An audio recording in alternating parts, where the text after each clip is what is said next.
My dear friends, let us turn our minds for a spell to a curious and profound truth, often whispered in the quieter corners of our souls, yet rarely examined with the lamp of full attention. We speak of memory, of course, that wondrous treasury of past experience. But not merely the memory of our own days, not just the faded photographs in the mind's album. No, I speak of something deeper, something that thrums beneath the surface of our individual existence, the ancestral memory. It is a notion, at first blush, that might seem to hover on the edge of the mystical, perhaps even the fanciful. Yet, cast your gaze upon the sturdy oak. Does its present grandeur not owe itself to the very acorns from which it sprung, to the countless seasons of sun and storm endured by its forebears? So too, perhaps with us, the sons and daughters of men and women stretching back into the mists of time. Consider, if you will, the very air we breathe, the ground beneath our feet. It has been breathed by and trod upon by generations uncounted. And though we perceive them not with our waking eyes, might there not be echoes, faint yet persistent, of their struggles, their triumphs, their very essence, woven into the fabric of our being? We often speak of blood, do we not? A common phrase, it's in the blood. And while modern science might delve into the intricacies of genetics, into the helixes and base pairs that dictate the color of our eyes or the curl of our hair, might there not be a spiritual, a psychological inheritance that transcends the purely biological? A legacy, not of mere traits, but of predispositions, of inclinations, of a certain tilt of the soul that whispers of those who came before. Think of the burdens, both blessed and broken, that one generation passes to the next. Not merely the material heirlooms, the grandfather clock, the faded tapestry, but the invisible ones.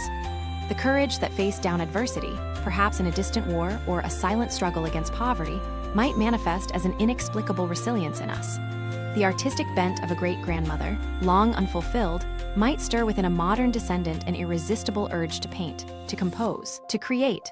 And conversely, the unspoken sorrows, the unhealed wounds, the unresolved conflicts of our progenitors might cast long shadows, influencing our anxieties, our fears, our curious patterns of self-sabotage, in ways we cannot quite articulate. It is as if our very beings are great libraries, filled not only with the books of our own experiences, but with countless volumes penned by our ancestors. Some of these books are illuminated manuscripts, filled with wisdom and beauty. Others are worn, dog-eared tomes, bearing the marks of hardship and regret. And often, we read from these inherited pages without even knowing the author. This is not to say we are mere puppets of the past, bound irrevocably by ancient decrees. No, for we are also beings endowed with free will, with the capacity for choice and for change. But to deny the influence of our lineage is akin to building a house without considering the foundations. To understand whence we came is, in part, to understand who we are, and indeed, who we might yet become. How then are we to engage with this ancestral memory? Not, I think, by donning the dusty robes of the past and living in its shadows, but rather by bringing the light of conscious awareness to bear upon it. By asking ourselves, why do I feel this inexplicable pull towards a certain vocation? Why do I struggle with this particular fear, even when there is no present cause? Sometimes the answer, or a part of it, lies not in our own history, but in a deeper, shared history. Perhaps it is through the stories we tell, the traditions we uphold, the very echoes in our family names, that these ancestral whispers reach us. A recipe passed down through generations, a song remembered, a particular phrase or turn of speech, these are not merely quaint customs. They are vessels, carrying within them the essence of lives lived, lessons learned, and love enduring. And what a responsibility, then, this knowledge bestows upon us. For just as we are shaped by those who came before, so too shall we, in turn, shape those who come after. Our choices today, our courage, our compassion, our very pursuit of truth and goodness, are not only for our own sake, but become part of that accumulating ancestral memory, a blessing or a burden for future generations. Let us therefore honor our forebears, not with blind reverence, but with a thoughtful curiosity. Let us seek to understand the currents, both strong and subtle, that flow from their lives into ours. For in doing so, we might not only unravel the mysteries of our own being, but also contribute in our time to the grand and ongoing narrative of humanity, ensuring that the best of what was might endure and the good that is might flourish for all eternity. We left off contemplating the profound inheritance that flows from our ancestors, not merely through the intricate helixes of our physical being, but through the very contours of our souls. This ancestral memory, this spiritual DNA, if you will, is a wellspring, sometimes clear and refreshing, sometimes a little murky, but always undeniably present. But how, precisely, does this inheritance manifest? Consider, for a moment, the often mystifying pull towards certain vocations or interests. Have you ever felt an unbidden, almost inexplicable passion for music, even if no one in your immediate family plays an instrument? Or a deep-seated desire to explore the wild, untamed places of the earth, though your life has been one of quiet domesticity? It is not inconceivable that such inclinations are echoes, faint yet persistent, of a great-grandparent's unfulfilled dream, a distant ancestor's life as a mariner or a bard. They are not demands, mind you, but invitations, latent potentials seeking expression in the present. And what of the shadows? For if we inherit strengths and virtues, we must also acknowledge the possibility of inheriting, not sin itself, but the tendency towards certain struggles. A family prone to anxieties, to unexpressed grief, to patterns of withdrawal or aggression, these are not necessarily learned behaviors alone. Could there be a subtle, energetic residue, a predisposition to certain emotional landscapes that, if unexamined, continues to shape the generations? This is not a deterministic chain binding us, but rather a set of deeply worn pathways that our forebears trod, making them, perhaps, easier for us to follow, unless we consciously choose a different course. This brings us to a crucial point of advice: know your story. Just as a gardener understands the soil and the history of the plants within it, so too must we, as individuals, seek to understand the ground from which we spring. This does not mean idealizing the past, nor wallowing in its difficulties, but rather approaching it with a sober and compassionate curiosity. Seek out the family tales. Ask your elders about their lives, about their parents and grandparents. What were their joys? What were their sorrows? What were the values they held dear? Sometimes, a simple anecdote, a forgotten photograph, a letter from a century past, can unlock a profound understanding of a pattern in your own life. You might find a resilience you never knew you possessed, or an explanation for a deep-seated fear that, once understood, can begin to dissolve. Consider the words of the wise man, Edmund Burke, who spoke of society as a partnership not only between those who are living, but between those who are living, those who are dead, and those who are to be born. This partnership, this great, unending chain, means that our actions reverberate. Our ancestors, though gone from our sight, remain a part of us. And we, in turn, become ancestors to those who will follow. Here's a practical reflection. Think of the skills, the crafts, the very habits of your lineage. Did your family cultivate a garden? Perhaps you feel an inexplicable peace with your hands in the earth. Were they readers? You might find a natural affinity for books. These are not grand, mystical revelations, but rather subtle currents, nudges from the deep well of inherited experience. Here's the counsel: if you discover patterns, be they strengths or struggles that resonate with your ancestral history, approach them not with judgment, but with a spirit of conscious stewardship. For the blessings, embrace them, cultivate them, and pass them on with intention. If courage runs in your lineage, acknowledge it, be grateful for it, and strive to embody it in your own challenges. If a gift for storytelling or nurturing is evident, refine it and share it generously. You are not just continuing a legacy, you are enhancing it. For the burdens, this is where the true work begins. If you perceive a repeating pattern of anxiety, of unexpressed anger, of broken relationships, acknowledge it not as your immutable destiny, but as an inherited task. You have the power to break cycles, to heal wounds that may have festered for generations.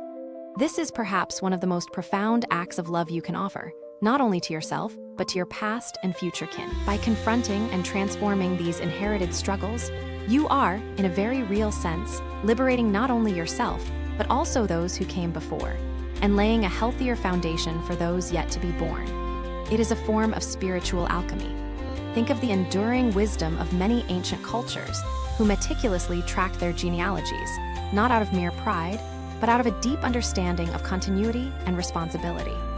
They knew that identity was not forged in isolation, but was a thread woven into an immensely long tapestry.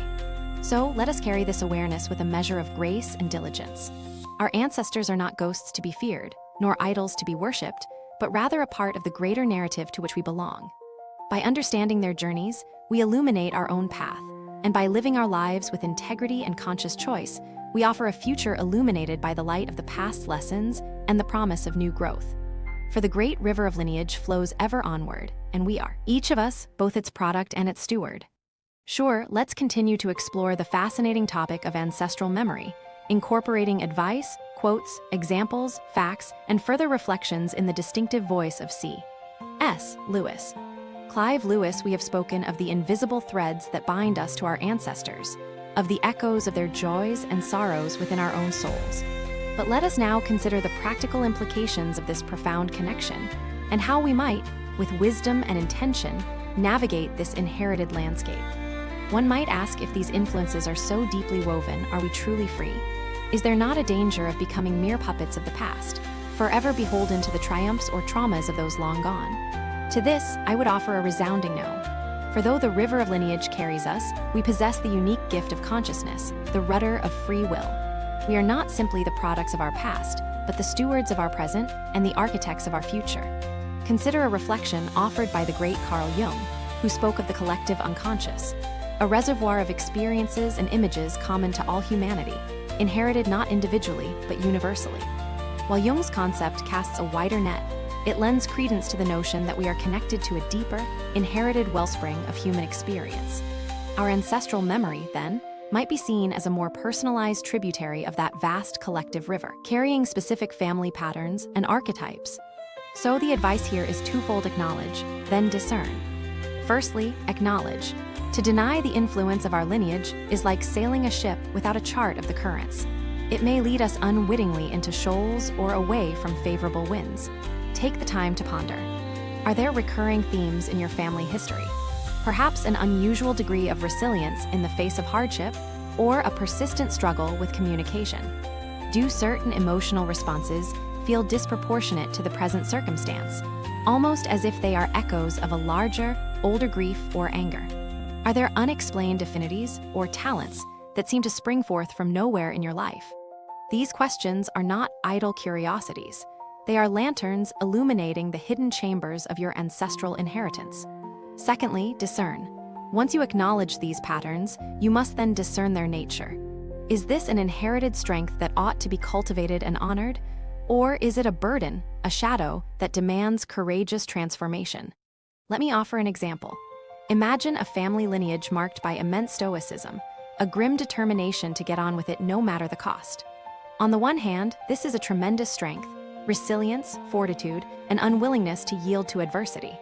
On the other, if this stoicism meant that emotions were never expressed, that grief was always swallowed, it could lead to generations prone to isolation, unacknowledged sorrow, or even physical ailments stemming from emotional repression.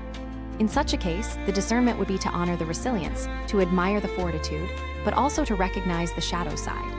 The task, then, for a descendant might be to learn the vital human art of healthy emotional expression, to break the silence, to consciously weep or rejoice where previous generations felt unable. This is not a betrayal of the ancestors, but an act of profound completion and healing for the entire lineage. You are not only healing yourself, you are, in a very real sense, sending a ripple of healing backwards and forwards through time. Facts and reflections, modern fields like epigenetics, though still nascent in their understanding, are beginning to uncover fascinating biological mechanisms through which environmental factors and trauma can leave molecular tags on our genes, influencing their expression in future generations without changing the underlying DNA sequence. While this is a scientific fact, not a spiritual one, it offers a tantalizing glimpse into how the experiences of our ancestors might, in a very literal way, shape our predispositions. It speaks to a deeper interconnectedness than we once imagined. Think of the quote often attributed to Mark Twain, though perhaps a common saying, history doesn't repeat itself, but it often rhymes.